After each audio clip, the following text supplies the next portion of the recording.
So yeah, so any boxers out there, you have to get up early to train, prioritise your sleep, train in the morning, the latest possible, and then again in the afternoon. So a lot of time, 13th for final round, we're back. Callum Simpson's in the house. What a fight that was. Yeah, Lee Cutler and Stephen McKenna, yeah, wicked fight. Yeah. Wicked fight, plenty of shots thrown. I think Cutler dropped him twice in it, so which were surprising. And yeah, like I said, I've seen McKenna fight loads of times and he's a great fighter, so for Lee to do that is impressive, yeah. You know what I was impressed with the most is Lee Cutler was getting the distance fight. He was either getting too close to him or he was pulling outside the distance and not getting caught in that mid-range. Yeah, I think as they both got tired, the rounds went a bit later. I think it was hard for them both to kind of control the distance, and I think Stevie was trying to hold quite a lot, but you know, I think he was tired, so that's one of the things that happens, isn't it? Yeah, the thing is, you know, I don't know how McKenna, every single shot he just loads up, and every single shot doesn't hold. Everyone were loading up, but I think Lee managed to catch quite a few quite well and ride them quite well because they could see him coming, whereas the shots that Lee were catching at McKenna with, especially them overhand rights, that dropped, but both that led to him getting dropped, were peach of a shot both. Well, to be fair, Lee had the better footwork in there, I think. Yes, you know yeah, head movement, in and out, head movement, catching him with the better shot. Yeah. Do you know what I mean? So I think he nicked it. Do you know what I mean? 100%. I thought he won that as well. I think one judge had it a draw. I think one had it draw. 94. 94. Yeah. Oh. Even with the two knockdowns, I was like, yeah, it's crazy. Really, yeah, really, but I think but Steve was still putting a lot of shots together. Yeah, he was. Shots. Yeah. So it's one of them where off to both of them, honestly. 100%. Reminds you of like what a Tory guy and Ward, do you know what I mean? Yeah, them kind of fights. You know what I mean? It's funny you should say that. I was talking to Buddy McGirt last week about that. I interviewed Buddy McGirt. He was in Sheffield. Your venue, where you're fighting next. Yeah. I seen him there. We were in the corner with. Was it Am I Up Bar, was it? That's right. That's right. Yeah. So I was surprised to see him there, to be honest, even working that corner as well. I didn't see you down there. Were you there down last week? I was there, yeah, but I was there for a couple of fights, but you know, I'm in camp at the minute, yeah. So it gets to a certain time where it's past the bedtime and I go in, show my face, and I just cut out straight to bed. Did you see Kez's fight? Kez Ashfaq's fight.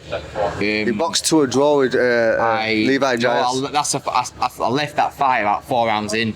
Yeah. I was just tired, mate. Yeah, after a long training week, dieting, training hard. Yeah, I think like now as I'm getting more.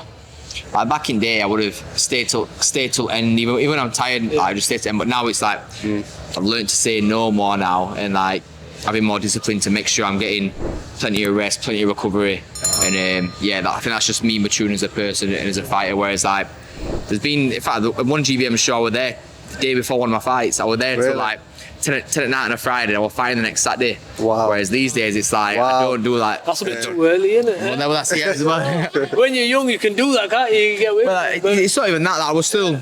I could have probably stayed a few hours extra the other night, but I just know that I need to focus on my training, my recovery, and I know I train really hard. I eat well. Yeah. You know, I drink plenty of water and try and recover. So the next best thing to do is make sure I'm getting my sleep right and my recovery right. Recovery, right? The rest and recovery, not just rest, but learning to recover is it's very important in camp. Listen, when you're going to be out very, very shortly now, very, very shortly. Yep. And it's going to be hard the next fight to beat the last fight because we're in front of a Barnsley fan. Are they all going to be driving down to Sheffield? Yeah, of course. And that place is going to be rocking like it was. It will be, mate. It'll be sold out. I think there's about 33 tickets left online. I checked this morning, there were like 30 something tickets left. So yeah, there's not many tickets left at all. But I've done just over 1,000 physically myself, which literally like that was literally within like I ordered 1,000 the first day, and like within like half a day I had like 800 and some orders. I was like, I'm gonna have to get some more here. So yeah, I've ordered just over 1,000, and they actually got delivered yesterday. So promoter loves you. Well, that's it.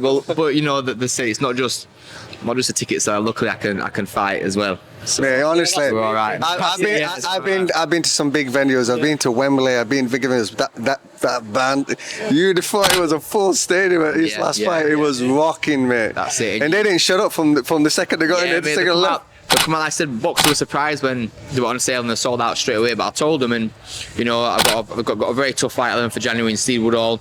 They're a solid opponent. and then come through that, put on a good performance, and then hopefully come back to Oakwell in summer and use a full stadium. Bring it middle of the pitch and get it rocking again. Even bigger. We'll be there. That'll be good. That's it. Yeah, 100%. We'll definitely be there. Listen, before you go, prediction for next week: Fury, Usyk. Oh yeah. I'm saying Fury. I'm gonna go for Fury points. I think last time I said Fury, but obviously Usyk proved me wrong. But I feel like Fury's had the most to improve on since that. I think Usyk boxed out of his skin, and I think Fury was the one that underperformed. So I think Fury's gonna come back in a different fighter, hopefully similar to the Wilder 1 and 2, and I think he'll make the most improvements. What do you think? Let's see. I'm not sure, I don't know which one to go for with this one, because they're both tricky, both talented fighters. I want Fury to win, but I don't know, Fury's been quiet this time, hasn't he? Who? He's been very quiet. Yeah. They've been quiet in this camp, but let's see how it goes, you know what I mean? Because they're both putting their heart and soul into it, and it's going to be a cracking fight to watch, let's be right. Yeah. You know what I mean? It's going to be amazing. Listen, we're going to leave it there. We're going to see this young man in a couple of weeks. Yeah. He's going to. Are you watching next fight and go back to bed? Yeah, next fight. Out to bed. Thing is, what time are we on now? What time is it? We're nearly bedtime now. 10 o'clock now. Hopefully, I'll be in bed by, let's say, 11:30 latest. I'm not going to set my alarm till about 10 a.m. So if I get to sleep for 12, I've got 10 hours solid, 9 hours minimum. He's mapped all that. He's a professional. Got it, you know this as well now, like my first session in the morning, well, I used to get up at 5:30 to go and do a run at 6 and then back home, an hour, like shower, hour in bed, and then train again at 10 o'clock. But now it's like I'll sleep till about 9 o'clock, train at 10, and then go home, rest, and then train again in the evening. So instead of getting up at like 5:30, now if I go to bed at 12 now and get up at 9, I'm still getting 9 hours sleep. So if I get to bed at 10 o'clock, 11 o'clock, I'm getting plenty of time in bed and resting. So yeah, so whereas before I used to think, I'm up early, I'm getting it in, whereas I would just getting 5 hours, 6 hours sleep max. Whereas now it's like you have to go up earlier, because I'm fortunate enough now. I'm training full time, so I can train in the morning and train again in the afternoon. So yeah, so any boxers out there, you don't have to get up early to train. Prioritise your sleep.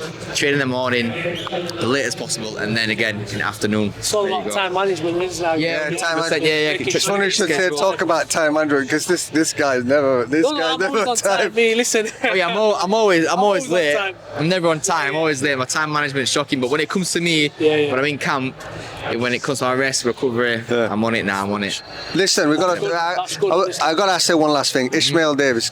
Yes. Can we speak this fight up? Because he's been sparring hard with you for he has, mate. He has. We sparred. I was with him. Before last, we did 10 rounds with two belts. I did 10 rounds. We did 10 rounds with me and another kid. Yeah. Then we did 10 rounds straight off last week.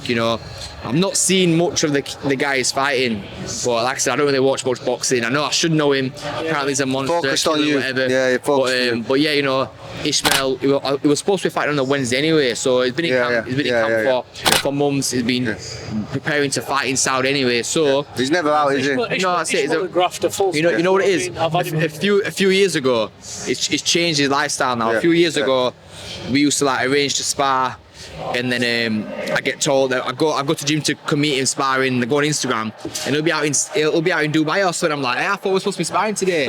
Be getting last minute flights on holiday, partying, whatever, and not really living the life as he should. But now, past couple of years, plus 12 months, he's changed his life around, living the life. Had some amazing performances, and took some great opportunities. And yeah, I'm very, very proud of him. And he gives me better work than most super middles and light heavyweights. Honestly. Carl Davis is doing good as well. Doing very well. Carl Davis, again, another light heavyweight. Should be sparring him next week as well. Told him to make sure he's in gym over Christmas. Yeah, he said, Carl says, I can't even go and enjoy my Christmas. I've got to look after my boy. I've got to stay inspiring. Yeah, that's it. Yeah. You know what I mean? Carl's is a top guy, and he's improved a lot over the past couple of years I've been sparring him. And I can always rely on him for good rounds as well. His last fight was good. We were there ringside. He fought really good. Really good. That guy was trying to take his head off with that left hook. Yes, that's what you want. You want people that are going to come and try and challenge him.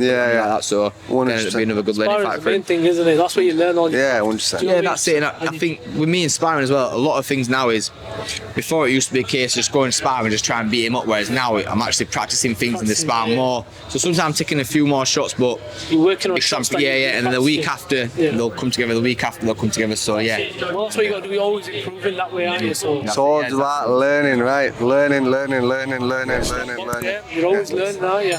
Listen, I know that you must be desperate for the toilet. You need the toilet before we start, so we're gonna let him use the toilet. Number one, only a wee man. Alright, we'll leave it there. Peace out, guys. Take care. 13th and final round. Don't just watch, subscribe.